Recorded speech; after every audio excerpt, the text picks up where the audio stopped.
Chingambe. Coming up this morning. Journalists in the country have been advised to report on issues that offer solutions and inspire progress. The Malawi-Mozambique Power Interconnection Project to be completed in February next year. And Malawi needs to invest in long-term fruit farming to reduce reliance on imports to match rising demand.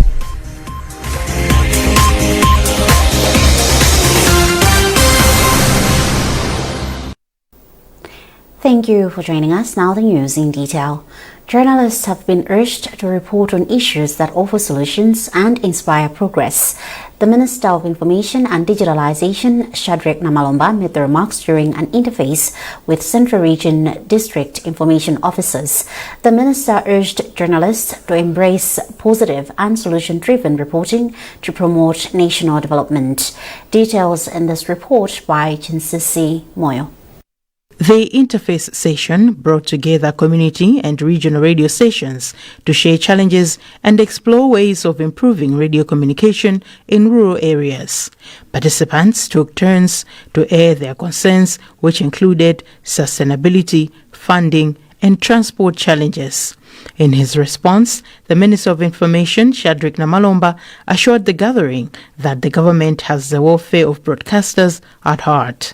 He later made a symbolic handover of motorcycles, which through the Malawi Communications Regulatory Authority (MACRA) will be distributed to community-based broadcasters to ease mobility challenges. The minister also emphasized the importance of positive news gathering, which he described as a pillar of national development.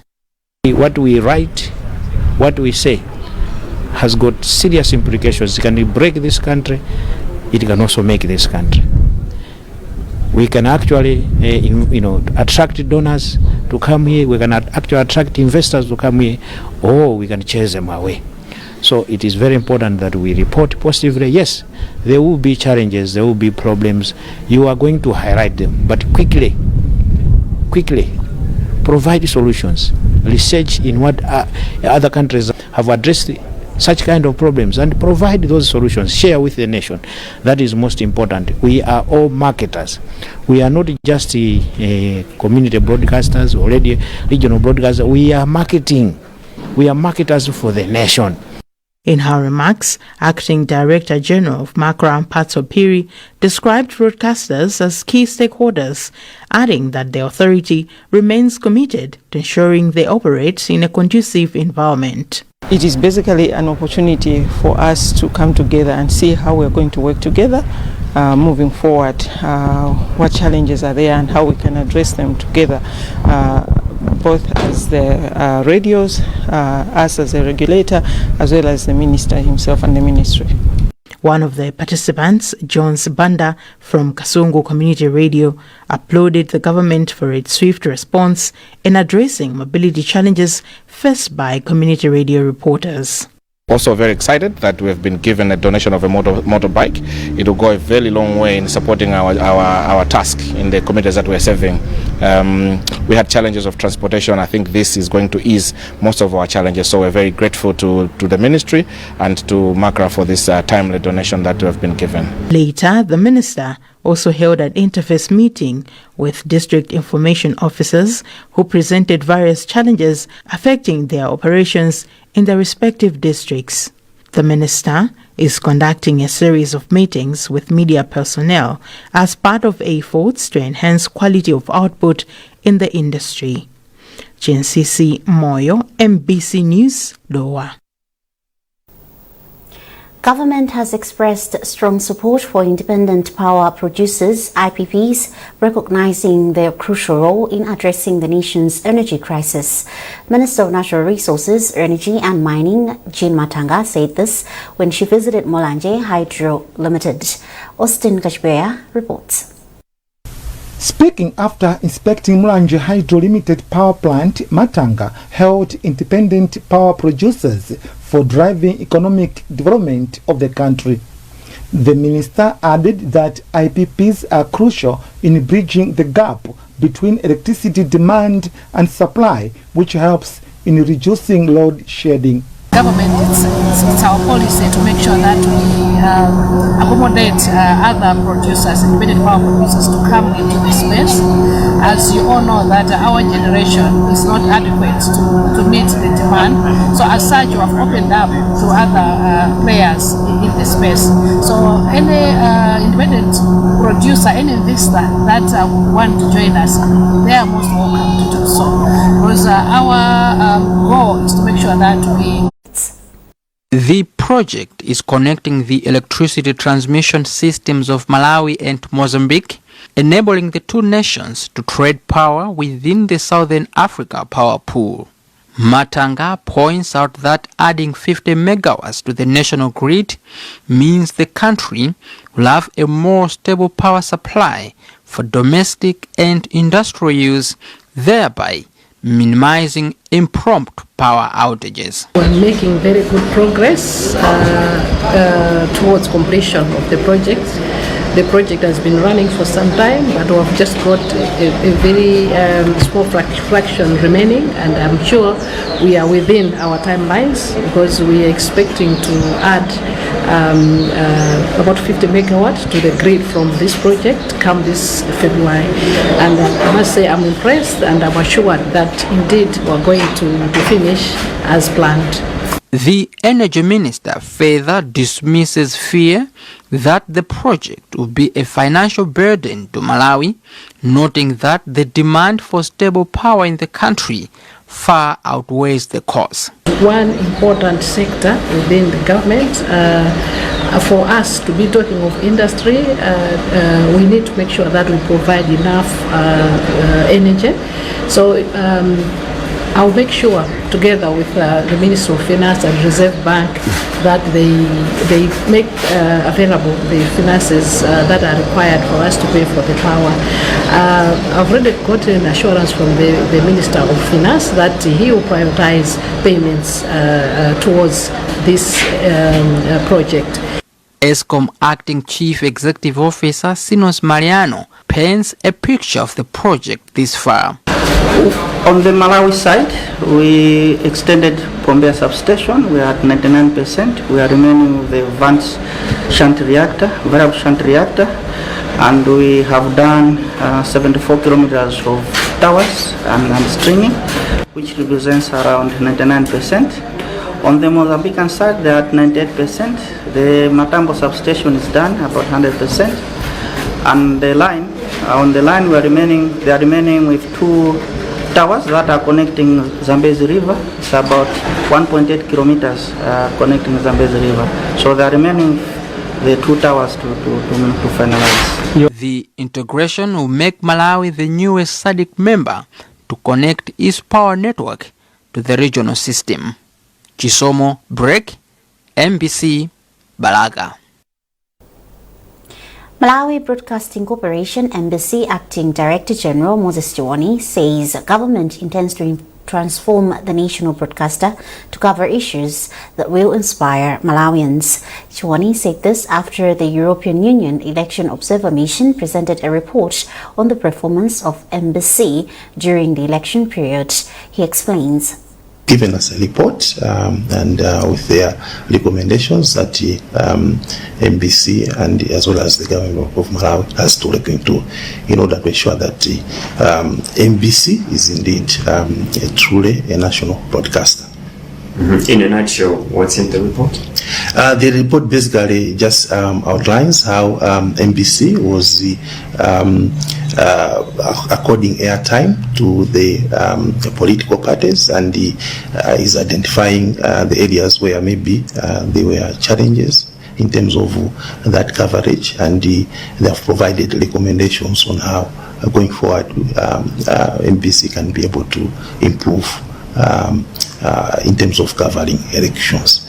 So this also goes hand in hand with what the current administration is advocating, that MBC should be transformed to be a truly national broadcaster.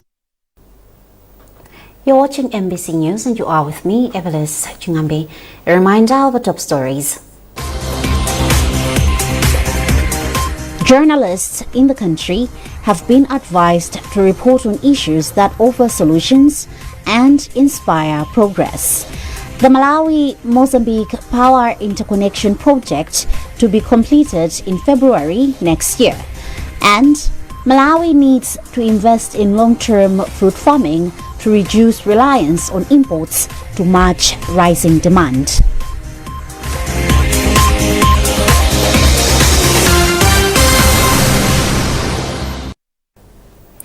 Welcome back. Malawi needs to invest in long-term fruit farming to reduce reliance on imports to match rising demand. The Farmers Union of Malawi and the Youth Agripreneurs Network are calling for increased investment in long-term fruit farming, warning the country is losing major economic opportunities by relying on imports. Malawi imports fruits such as bananas, oranges, tangerines and watermelons. More in this report by Shira Kasambiza. According to data, Malawi produced about 3.9 million tons of fruit in 2023, the highest level recorded. Production of key high-value fruits such as citrus, bananas and watermelons, however, remain low. Citrus fruits output, for instance, stood at around 238,000 tons in 2022, far below domestic demand, forcing the country to continue importing from neighboring countries. To reverse this trend, Youth Agripreneur Network was formed to equip young farmers with practical skills, innovation and market access. During a learn and share session at Hope Mac Farms in Mitundu, citrus grower Noah Kafera said fruit farming must be treated as a strategic investment, not just a subsistence activity. The biggest challenge lies that most of the horticultural crops requires intensive management, and also with the initial capital, it has to be a bit high. So that's maybe most of the young farmers are lagging behind. More importantly, the other bigger challenge is about the technical expertise. So they don't know how to produce, how to do it, even if they have got the inspiration. So if a lot of youth can be incorporated in the such kind of grouping like Yani, they can learn a lot, be inspired, and be paired with fellow young people who are into various value chains. The Farmers Union of Malawi says it is supporting the shift through programs designed to help young people venture into long-term farming for both local consumption and export. Sangaye Mwekausiwa of the union says without deliberate investment, Malawi risks remaining tapped in an import-dependent circle. To promote the youth venturing into agriculture as one way of creating job opportunities for these youth, promoting diversification of farming. So as they are doing the long-term interventions, they should also do the short-term ones, so that they should do supply them with finance in the short term. With demand rising and the country relying on imports to fill the gap, analysts say fruit farming presents a clear opportunity to build a resilient value chain that creates jobs, improve nutrition and end the country export income. Further delay means the country will continue losing economic value to regional competitors. Minister of Local Government and Rural Development Ben Piri has ordered Zachitika District Council to go digital in its revenue collection to curb corruption. Piri was speaking in Zachitika when he interacted with council staff and authorities in the district. Temba Male has compiled us this report. Early in September this year, a newly constructed bridge in Nkhani collapsed under the weight of a Land Cruiser vehicle, a clear manifestation of substandard work. In his address at Zachitika District Council, Minister of Local Government Ben Piri said poor quality development initiatives are a result of corruption and theft of public funds. The minister said he is aware of council staff who have been swindling taxpayers' money through the use of fake receipts, in the process depriving the council of the needed resources for meaningful development. I have discovered that was a trend, and this has come from the taxpayers themselves, where at some point they would even take the fake receipts to the council. So this is not good. We deprive of our citizens proper developments, and then it discourages as well the taxpayers from even paying more because they can't see the value of their taxes. While warning council staff to stop the practice forthwith, Piri has given the council up to 31 March to fully digitize its revenue collection mechanism. He further warned that the Democratic Progressive Government, led by Professor Arthur Peter Mutharika, will not hesitate to fire any staff member engaging in theft of public funds. It is very important because it enhances, and then you are sure that the money coming in is well audited or can be well audited. Yesterday, as I was traveling to Chitipa, at one of the councils, I found somebody collecting fees using with receipts, but those receipts are already stamped and everything. He's just pulling them. It can't be. We must go digital. We are living in a digital world now. And once we do that, you know the revenue collection will go up. And we are saying all councils must do the same. As you have heard, I have given Chitipa Council until 31st of March to make sure that they go digital for the betterment of service delivery in this district. Meanwhile, the minister has appealed to Chitipa District Council to consider initiating a paying section at Chitipa District Hospital so that it broadens its revenue generation base. Temba Mwale, MBC News, Chitipa. Organizations are calling for stronger enforcement of the 2024 Persons with Disabilities Act, particularly the requirement that at least 5% of employees in every established institution should be persons with disabilities. The organization's Pamodzi Kutetsankaza project, led by Wolek, HRWGDM and Janet, say they have produced a position paper outlining major gaps that must be addressed. Trinity Kapantengo reports. In 2024, the government of Malawi passed the Persons with Disabilities Act, which repealed the Disability Act of 2012 and the Handicapped Persons Act of 1971. However, advocates say that despite this significant milestone, a gap remains between policy commitments and lived reality, leading to persistent discrimination, exclusion, and social marginalization on the ground. Executive Director for Human Rights for Women and Girls with Disabilities in Malawi, Stella Nkonya, said this prompted the Pamodzi Kutetsankanza project to develop a position paper so that the gaps identified in the Act and the recommendations can be taken up by multiple stakeholders once the paper is finalized. We actually drew out some points that we have developed a position paper.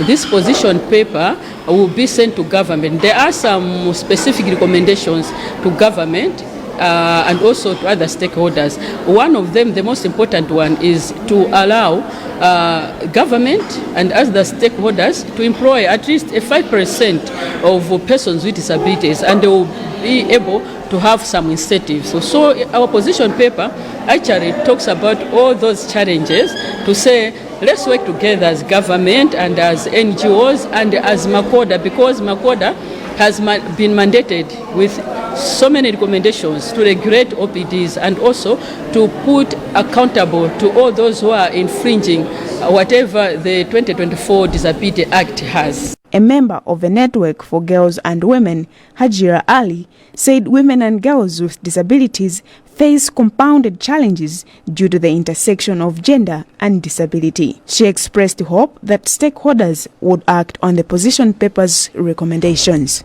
Being a woman with a disability is a double disadvantage, because even for persons with a disability have their own challenges as persons with disabilities. So being a woman is like a double challenge. So with this workshop has given us an opportunity to share some of the experiences that we encounter, but also some of the challenges.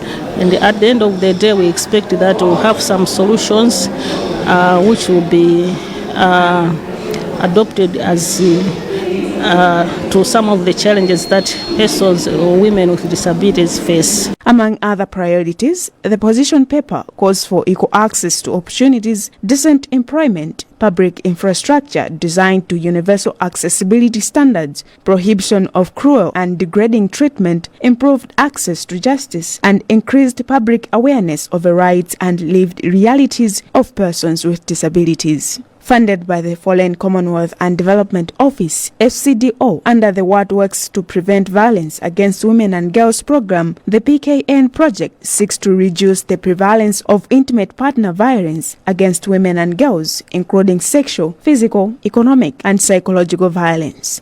Trinity Kapantengo, MBC News, Doha.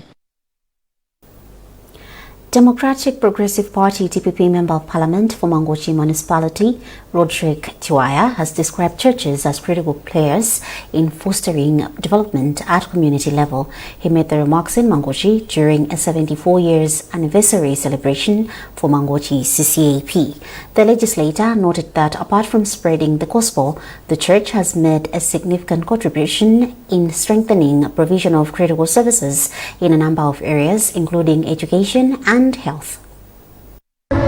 Church works hand in hand with the government in terms of trying to deliver to the people, because the very same citizens who are expecting services from the government are the very same citizens who get help and assistance from the church. So the church has programs like most of the mission hospitals are owned by the church, and mission schools are owned by the church. So in so doing, the church helps government achieve its agenda.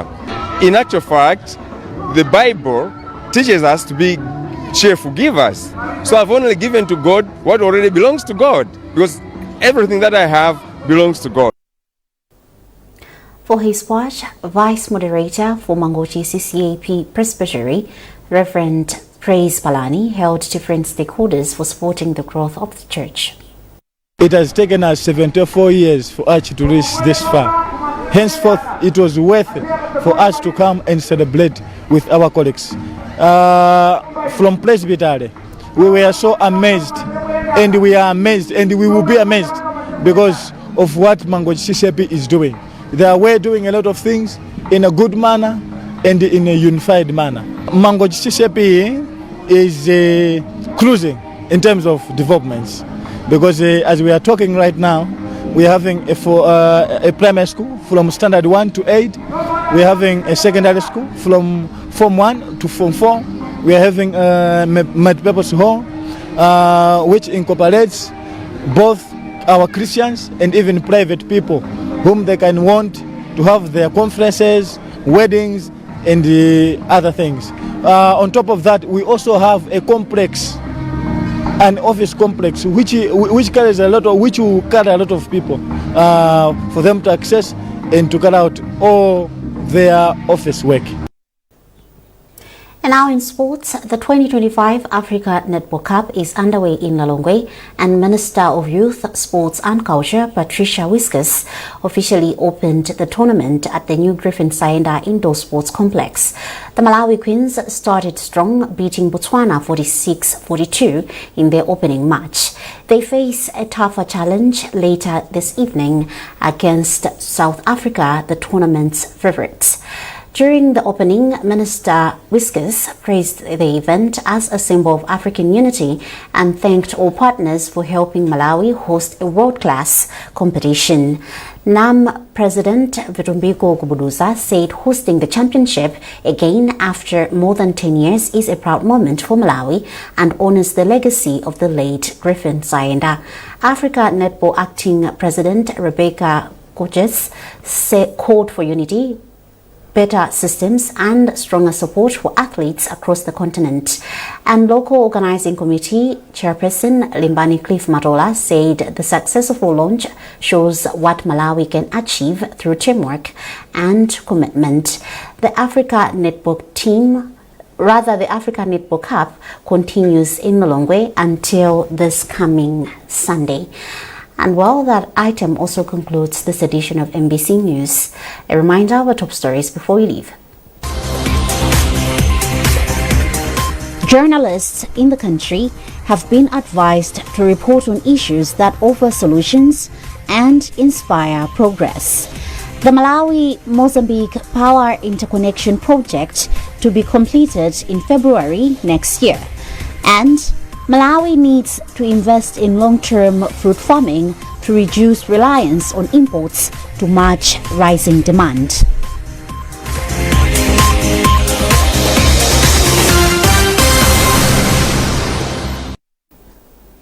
For more updates, visit our digital platforms by scanning the QR code at the top right corner of your TV screen. You've been with me, Evelis Jingambe. Thanks for watching and good morning.